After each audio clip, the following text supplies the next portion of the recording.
தமிழர்களுக்கு வணக்கம். இப்போ பாண்டியன் பாரிசாலன் அந்த சண்டை தொடங்கின இடம் பாண்டியன் தீபாவளி கொண்டாட வேண்டாம் அப்படின்னு அவர் போடுறாரு. ஏன்னா இப்போ தீபாவளின்றது முருகன் முக்தி அடைந்த நாளா என்னமோ அந்த மாதிரி சொல்கிறாரு. டிசம்பர் 6ஆம் தேதி அந்த தீபாவளின்னு சொல்லப்படுற நிகழ்வு டிசம்பர் 6 கொண்டாடணும், அது நரகாசுரன் வதை நாள் அப்படின்னு கொண்டாடணும்னு அவர் காணொலி போடுறாரு. இந்த காணொலி எனக்கு தெரிஞ்சு இவங்க அந்த சண்டை தொடங்கினது 3 வருடத்துக்கு முன்னாடி பாண்டியன் அந்த காணொலி போடுறாரு. ஒரு 2-3 நாளில் பாரிசாலன் காணொலி வெளியே வருது. பாரிசாலன் 6 வருடத்துக்கு முன்னாடி என்ன கருத்து வச்சாரோ அதை தான் 3 வருடத்துக்கு முன்னாடி வச்சார்.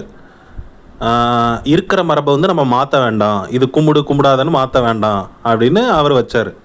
என்ன நம்ம வழக்கில் தொடர்றோமோ அதை அப்படியே தொடர்ந்துக்கிட்டே இருப்போம். தமிழ் தேசிய ஆட்சி அமைஞ்சதுக்கப்புறம் எல்லாருமே உட்காந்து ஆதாரம் வழியாக இல்லை மரபு வழியாக தேடி, இலக்கியங்களை தேடி இல்லை கல்வெட்டுகளை தேடி ஆராய்ச்சிலாம் செய்து முழு ஆராய்ச்சி பண்ணி இதை எப்படி தொடரணும், இல்லை இது சரியாக இருக்கா தவறாக இருக்கா எல்லாமே அப்போ ஆராய்ச்சி பண்ணிக்கலாம், ஆட்சி அமைஞ்சதுக்கப்புறம் பொறுமையாக பண்ணிக்கலாம், இப்போ நோண்ட வேணான்ற கருத்து வச்சுருந்தாரு. இந்த கருத்தில் நானும் உடன்படுறேன். இப்போ இதுக்கு பாரிசாலன் ஆதாரமாக வச்சது தலை தீபாவளின்ற மரபு தமிழர்கள் நம்ம மட்டும்தான் கொண்டாடுறோன்னு அவர் முன் வச்சுருந்தார். அதுக்கு பாண்டியன் திரும்ப சொன்னார், இந்திர விழாவை நம்ம வழக்கிலிருந்து எடுத்தது போல தலை தீபாவளி என்று இல்லாத மரபை நமக்கு எதிரிகள் புகுத்திட்டார்கள் அப்படிதான் அப்படின்னு அவர் போட்டுறாரு. சரியா? இது அவரோட வாய் சொல்லுதானே தவிர இது ஆதாரம் கிடையாது. நான் பாட்டுக்கு என் பேச்சுக்கு நான் பேசிட்டு போயிடலாம். எதிரி இப்படி யோசிச்சாம்பா, அப்படி யோசிச்சாம்பா, இப்படி மாற்றிட்டாம்பான்னு சொல்லலாம். இப்போ இவங்க சொல்லிட்டு இருந்தாங்கல்ல ஒரு வருடத்துக்கு முன்னாடி, நான் தான் ஆன்டி கிரைஸ்ட்டு, நான் தான் அந்த நாஸ்ட்ரோடாமஸ் சொன்ன ஆள், என் வழியாக விடுதலை வரப்போகுது, நம்ம ஆட்சி அமைக்க போகிறோம்னாங்களா, அது மாதிரி கதை அடிச்சுட்டு போயிடலாம். ஆனால் உண்மை எதுன்றது இருக்குல்ல. இப்போ இது எடுத்துகிட்டு வந்தேன்னா 5ஆம் தமிழ் சங்கத்தில் இருக்கிற ஒரு நிர்வாகியே வேட்பாளரே பாண்டியன் சொன்னதுக்கு முரணா அவங்க சொன்ன கருத்துக்கே முரணா இவர் ஒன்று வைக்கிறாரு. இப்போ பாண்டியன் சொன்னதை போட்டுட்டு அந்த நிர்வாகி பேசினதையும் நான் போட்டுறேன். அவள்தானே அடுத்து பட்டாசு வெடித்து கொண்டாடும் தீபாவளி நம்முடைய பண்டிகைதான் என்று நிறுவ நீர் கொடுக்கும் ஆதாரம் தலை தீபாவளி கொண்டாடும் தமிழர் மரபு.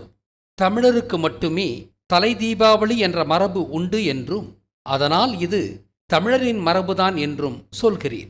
தமிழரின் மரபு திருவிழாவான இந்திர விழாவை நிறுத்திய பிராமணனே தலை தீபாவளி என்ற இல்லாத மரபையும் நம்முள் திணித்திருக்கலாமல்லவா? அதாவது இருந்த மரபுகளை அழித்தவன் இல்லாத வேறு மரபுகளையும் புகுத்தியிருக்கலாமல்லவா? அப்படித்தான் தம்பி, தலை தீபாவளி மரபு நம்முடையதல்ல, அதுவும் பிராமணன் புகுத்தியதுதான். தீபாவளி கொண்டாடலாமா என்ற எனது விழியத்தை தொடர்ந்து அடுத்த 2 நாட்களில் கேதார கௌரி விரதம் எதற்காக என்ற விழியத்தை நான் வெளியிட்டது உமக்கு நினைவுள்ளதா? பிராமணனின் கூற்றுப்படி இது பாண்டியன் அவர்கள் பேசிய காணொலி. அதில் கேட்குறாரு, பாரிய உனக்கு நினைவுள்ளதா அப்படின்னு கேட்குறாரு. இதை நீங்கள் உங்கள் சங்க நிர்வாகிகிட்ட கேட்டிருக்கணுமே. இப்போ அவர் பேசுறது கேட்டுருவோம். எப்படின்னா இப்போ நம்ம எல்லாருமே ஐயாவுடைய ஆய்வு பார்த்து தான் நம்ம வந்துருக்கோம். ஐயாவுடைய ஆய்வுகள், ஐயாவுடைய கண்டுபிடிப்புகள் இதை பார்த்து தான் நம்ம வந்துடும்.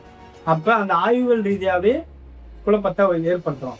நம்ம ஐயா ஒன்றும் சும்மா உட்காந்து ஒரு ஆய்வுன்னா அப்படி சொல்லிட்டு போகல. நம்ம ஐயா அதுக்காக கள ஆய்வு பண்ணுவாங்க, வேர்ச்சல் ஆய்வு பண்ணுவாங்க, எல்லாமே ஆய்வுகள் பண்ணி நடைமுறையிலையும் என்னென்ன அது சார்ந்து என்னென்ன லிங்க் ஆகுது இதெல்லாம் சொல்லி தான் நம்ம ஆய்வு எடுத்து போடுவாங்க. ஆனால் இப்போ ஆய்வு அப்படிங்கிற பேர்ல இஷ்டத்துக்கு சொல்றது. இப்போ நீங்க உதாரணத்துக்கு ரீசெண்டா சொன்னோம்னா இந்த தீபாவளியை ராவணிய வெற்றி விழான்னு சொல்லி ஒன்று போட்டுருவாங்க. அதெல்லாம் உண்மையாலுமே பாத்தீங்கன்னா அதெல்லாம் ஏற்றுக்க முடியாத விஷயம். தலை தீபாவளின்னு சொல்றாங்கல்ல, தலை தீபாவளி நீங்க யோசிச்சு பாருங்க.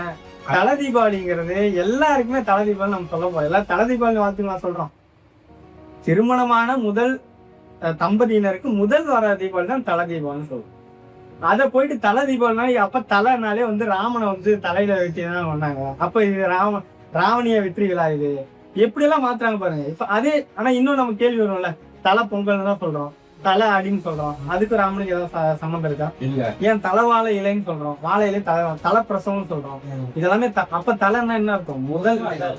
முதல் அப்படிங்கறத அர்த்தம். அதை எப்படி எல்லாம் கனெக்ட் பண்ணி ஒரு குழப்பத்தை உண்டு பண்றாங்க பாருங்க. இதுலயே ஒரு சிலருக்கு என்ன பண்ணுவோம்னா, ஒரு சில புரிதல் இல்லாதவங்களுக்கு இப்ப ரீசெண்டா நம்ம சங்கத்துல வராங்கன்னு வச்சுக்கோங்களேன், அவங்களுக்கு வந்து ஒரு குழப்பத்தை ஏற்படுத்தும். அப்ப என்ன பண்ணுவோம் இதன் மூலியமா? இதுல நிர்வாகி தெளிவா சொல்றாரு, ஆய்வுன்னு வந்து கண்டபடி பேசுறாங்களாம்.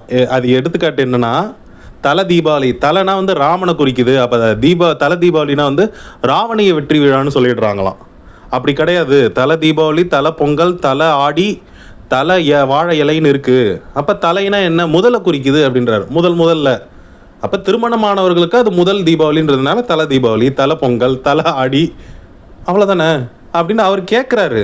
இப்போ நமக்கு என்னன்னா, பாண்டியன் வந்து பாரி கேட்டார்ல, நினைவு இருக்கா அப்படின்னு. உங்கள் சங்க நிர்வாகிகளுக்கு முதல்ல நினைவு இருக்கா? நீங்கள் என்ன கருத்து பேசுனீங்கன்னு, நீங்கள் என்ன கருத்து பேசுனீங்கன்ற நான் போட்டுடுறேன். இப்போ இது உமக்கு நினைவுள்ளதா? பிராமணனின் கூற்றுப்படி பிரிந்த தனது கணவனை அடைய பெண்கள் மேற்கொள்ளும் விரதம்தான் கேதார கௌரி விரதமாம். இந்த விரதத்தை எப்படி மேற்கொள்வதாம்? மைசூர் அரசனும் துர்க்கையும் இறந்த நாளான விஜயதசமியிலிருந்து மகாவீர் எனும் பரசுராமன் இறந்த நாளான தீபாவளி வரையான 21 நாட்கள் பெண்கள் மேற்கொள்ளும் விரதம்தான் கேதார கௌரி விரதம் என்பது. இதன் இரகசியமான உண்மை பொருள் என்னவென்றால், தனது பூர்வீக வீடான மேலுலகத்திற்கு விஜயதசமி அன்று சென்ற துர்க்கை தனது கணவனான பரசுராமனோடு அதே மேலுலகத்தில் இணைவதற்காக 21 நாட்கள் மேற்கொண்ட விரதம்தான் கேதார கௌரி விரதம் என்றும், அது கணவனை பிரிந்தவள் மண்ணுலகில் தனது கணவனோடு இணைவதற்கான விரதம் அல்ல என்ற இரகசியத்தையும் அந்த விடயத்தில் நான் நிறுவியிருந்தேன். ஆக கேதார கௌரி விரதம் என்பதே பிராமணனின் வக்கிர புத்தியின் வெளிப்பாடுதான். இந்த கோணத்தில் தலை தீபாவளி மரபையும் அலசுவோமா? மறுபிறவி கோட்பாட்டின்படி மக்கள் விண்ணுலகிலிருந்துதான் மீண்டும் மானுடராய் பிறக்கின்றனர். எனவே மானுடரின் தாய் வீடு, அதாவது தலைவியின் தாய் வீடு என்பது மேலுலகம்தான். அந்த வகையில் தலைவியின் தாய் வீட்டிற்கு மகாவீர் இறந்த நாளான தீபாவளி என்று தலைவன் செல்வது என்பது தலைவனும் மேலுலகத்தை அடைவதை குறிக்கிறது. அதாவது தத்துவ ரீதியாக தலை தீபாவளி கொண்டாடும் தலைவனும் தலைவியும் பின்னுலகவாசிகள் ஆகிவிட்டார்கள். அதாவது பிராமண பாஷையில் பேய் பிசாசாகிவிட்டார்கள் என்று பொருள். எப்படி என்றால், 12 ஆழ்வார்களில் பேயாழ்வார் என்பது பரசுராமன் என்பதால் தலைவன் பேயாகிறான், தலைவி பிசாசாகிறாள். மேலும் தலை தீபாவளியின் முக்கியமான நிகழ்வு என்பது மாப்பிள்ளைக்கு தங்க மோதிரமும் தங்க ஆபரணங்களும் பரிசளிப்பதுதான். ஏன் இந்த சடங்கு? தங்கத்தோடு தொடர்புடையவன் யார்? அவன் பரசுராமன் எனும் மகாவீர்தானே.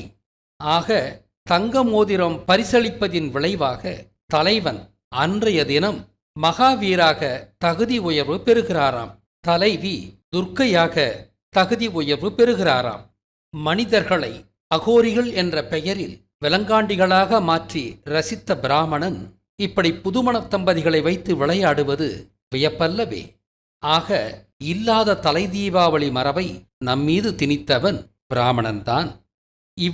இப்போ இதில் கவனிச்சிங்கன்னா, பாண்டியன் என்ன பண்ணுறாருன்னா, கேதார கௌரி விரதத்தை சொல்லிடுறாரு. சொல்லிட்டு அந்த கோணத்தில் இருந்து இந்த தலை தீபாவளி நம்ம அலசலாமா அப்படின்னு உள்ளே எடுத்துகிட்டு வர்றாரு. நீங்கள் அந்த கோணத்தில் பார்த்துட்டு போங்க, நாங்கள் எதுக்கு அந்த கோணத்தில் பார்க்கணும்? உங்கள் சங்க நிர்வாகியே அந்த கோணத்தில் பார்க்கலையே. இப்போ நான் இவ்வளோ ஆய்வு பண்ணேன், நான் எல்லாத்தையும் நான் தான் கொண்டு வந்தேன் அப்படின்றீங்கன்னா, உங்கள் சங்க நிர்வாகிக்கிலே அது தெரிலையே. இப்போ அந்த சங்க நிர்வாகி என்ன சொல்கிறாருன்னா, நம்மலாம் ஐயாவோட ஆய்வை பார்த்து தான் வந்தோன்றேன். ஐயாவோட ஆய்வை பார்த்து தானே வந்தீங்க, அப்புறம் ஏன் ஐயா ஒரு கருத்து வைக்கிறாரு, நீங்கள் ஒரு கருத்து வைக்கிறீங்க? ஓ, அப்போ பாண்டியன் அவர்களுக்கு என்னன்னா, பாரிசாலன் மட்டும்தான் பிரச்சனை. உங்களுக்கு பாரிசாலனை வந்து ஏதாவது ஒரு குறை சொல்லணும்னா உங்களுக்கு அங்கே ஒரு தனி கதை வந்துடுறது, தனி கோணம் வந்துடுது, விதவிதமாக நீங்கள் யோசிப்பீங்க. இதே உங்கள் சங்க நிர்வாகிகள் ஏதாவது பண்ணால் நீங்கள் இதை முதல்ல பார்த்தீங்கனாலே தெரில.